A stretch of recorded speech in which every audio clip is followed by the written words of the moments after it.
The United Nations Assistance Mission in Afghanistan has demanded the Taliban to provide information on 2 more women activists detained by the group this week.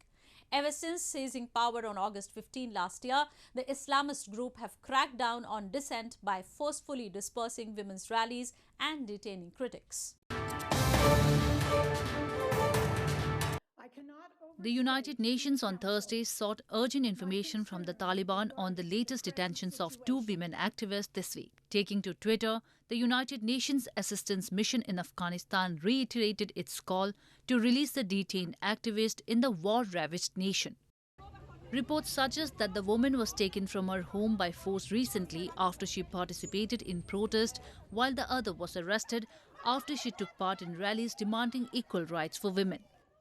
The latest detentions come less than a month after 2 women activists went missing after participating in a Kabul protest.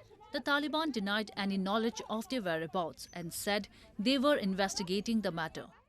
Meanwhile, calling the detentions unjust, U.S. Special Envoy to Afghanistan Rina Amiri said, if the Taliban seek legitimacy from the Afghan people and the world, they must respect Afghans' human rights, especially for women.